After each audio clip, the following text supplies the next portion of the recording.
Hey, how's it going, everyone? I wanted to make a video for beginners on the way I level Acolyte to get sacrifice at around level 20, 28 or so. This will help newer players get an idea of the setup needed for the skills and passives to transition to sacrifice so that you don't end up wasting time respecting your skills, and that can be pretty annoying and painful for new players. For passives, you can start with Acolyte passives, 8 points into intelligence. You can put 5 points into Dark Rituals for the cast speed, 2 points here for the increased damage, and then follow up with 5 points here. Um, as you're leveling and going to do the side quests and everything, you're going to get 20 points into Acolyte before you actually get to end of time.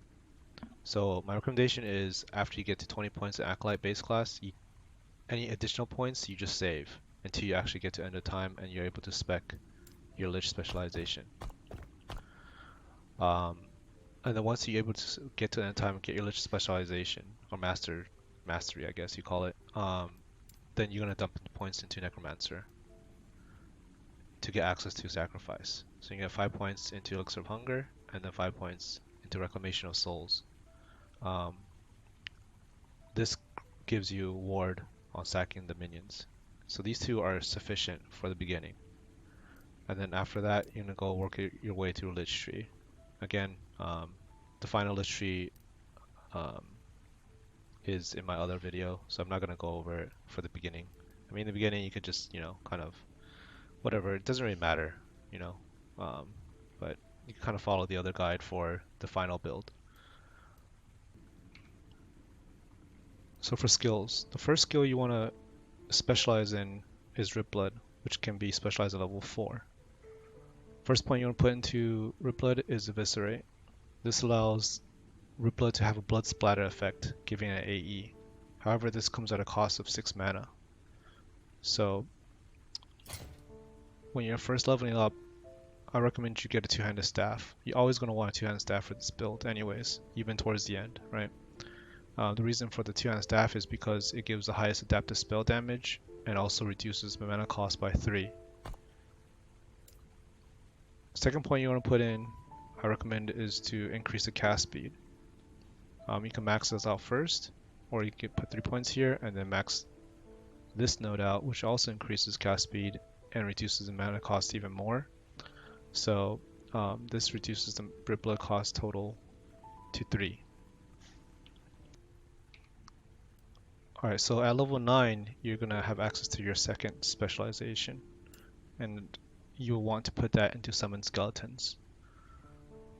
The reason for Summon Skeletons at level 9 is because you want to have this setup. You need to have this basic setup of these 11 points or so in Summon Skellies, so that once you actually have access to Sacrifice, you'll be able to use the Summon Skellies properly. If you don't have it and you get Sacrifice, Summon Skeletons is not gonna, sacking Skellies is not gonna work out very well. So for Summon Skellies, you want to put 2 points here, mana efficiency, 1 point to Soul Catcher for ward gained, 3 points into Mind Catcher for the mana gained per Skelly death. So when you sack all your Skellies, you're gonna get 60 mana back at 3 points with 4 Skellies, right? So after this node, you're gonna put 1 point here to max Skellies, work your way down here to Marrow Tap so that you can have 1 point to empty the graves, which gives Summon Skellies cast an increased skeleton per cast. So this would be 2 instead of 1, right? And this is the basic setup for Summon Skeletons. Alright, so your third specialization will come at level 19. However, you won't have Sacrifice available for you at level 19. So you can specialize in something else during that time. It doesn't really matter what you specialize in, but keep in mind that you're going to be despecializing it once you get Sacrifice. So at probably around level 25 or so, 26, you'll have access to Sacrifice. And with Sacrifice, you want to have 1 point to Temple of Awe, 1 point to Necrotic Audience, and then 1 point to Callous of Horror, you need this node first, or you want to get to this node as fast as possible because this is what causes the sacrifice to chain on multiple skellies. After you're done with this, you go back here for the increased area and just max this out. And this is your base. That's a total of 8 points. Alright, so around level 26, 27, that's when you'll have a sacrifice, or you should have sacrifice around level 8 points into sacrifice, and you'll have this basic setup. And you'll have 11 points into summon skellies, and that's core of this build, pretty much. Alright, so once you hit level 28, 29, and you're ready to transition out of Rip Blood, you're going to despecialize in Rip Blood, and then you're going to specialize in Bone Curse instead. And then for Bone Curse, you're going to put 2 points into Iron Maiden, and then 3 points into Brittle Bones. This is a 18% execute on mobs, and it's really good against rares and bosses. Follow that up, I'm going to go down to Conflation, 3 points, so you can have access to Bone Prison. And then after that, you're going to put 1 point into Shadow Prison, which reduces the cooldown of the 20-second cooldown that this Bone Prison adds to Bone Curse. And then lastly, you're going to put 1 point to Ossify. For the complete Bone Curse tree, you can check my other video for the complete build. So just the explanation of what Bone Prison is, you can also see it here. So Bone Prison is considered a minion and is made up of several small sections, and each with a base of 500 health. So it doesn't tell you how many sections, but it's actually 15 sections. So you got 15 minions with one cast, which you could use to blow up, right? But with the Shattered Prison, it says Bone Prison now has gaps. So you'll lose roughly 4 minions with this node, but the trade-off obviously is well worth it because now it's only 6 seconds cooldown versus 20, right? So level 34 is when you get your next specialization. I recommend you specialize in Reaper Form for level 34 skill.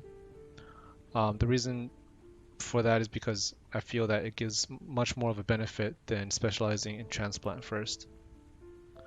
So for Reaper Form, you're just going to go more damage route, so 1 point here, 2 points into Reaper's Curse, just more damage, more crit chance, 2 points into Swiftness, so you can get increased movement speed on kill, and then 3 points here for cast speed. And after that, you're just going to work backwards, maximize your Swiftness, maximize damage, maximize more damage, and then you're going to work your way down to 1 point here for the plus necrotic, and then 2 points here for the reap cooldown. Again, this is just also that you can just have more mobility. And then level 49, once you reach there, that's when you will specialize in Transplant. You can refer to my other video because again, this is supposed to be a beginner video from 0 to 30. I guess I extend it to 0 to 34 in this case, but this should give you a smooth transition. So for gearing low level, you're gonna always want to use this 2-hand staff for leveling. The reason for the 2-hand staff is because the implicit on the 2-hand staff is the highest for adaptive spell damage. Any additional stats on the staff will be nice, just icing the cake, but don't try too hard to like waste your money for a better staff leveling up. You just want the staff appropriate for your level. You can check on last Epoch tools and look under staff, 2-hand staff, and then see what levels give you the upgrades for the staves. And then you can check the vendor first once you hit that level, or you could check the gambler and then roll a few times to get the staff. Again, I don't recommend wasting too much money, especially if you're a new player, to gamble for like a better staff. You just want to get the staff appropriate for that level. Again, the stats on the staff is not too important, not for leveling. The other pieces of gear in the beginning for leveling, rings, dodge rings are nice, or you can get movement speed. either way is fine. You want to have some movement speed on the boots. Any kind of additional stats on it will be nice. There's no specific stat you're looking for, but for Act 1, protections, you just want to check out for some void protections on your stats, for additional stats, that is. But again, once you actually hit level 27, 28, and you have the transition to sacrifice, you're not going to worry too much about protections gearing. You're just going to focus on gearing dodge because you have ward. Ward generation just from sacking the skellies. So, but again, for early leveling, just grab what's on the ground, whatever you see as an upgrade in terms of like some damage, some dodge, movement speed, cast speed, right? Spell damage, right? And then also obviously the staff appropriate for your level, again, it's very important. So that pretty much covers it for the items for early leveling. Alright, so for the general gameplay, the rotation is always to summon 2 sets of skellies and then sacking them. When you cast summon skellies, your cast speed will increase by 20 because of this node here. And sacking skellies will also give you ward, right? So that's your survivability. So you're always going to want to sack the skellies, regardless if there's mobs close by or not, right? Because you never know if something's going to jump and your archer is going to shoot you from like way far, or you get soul speared or something.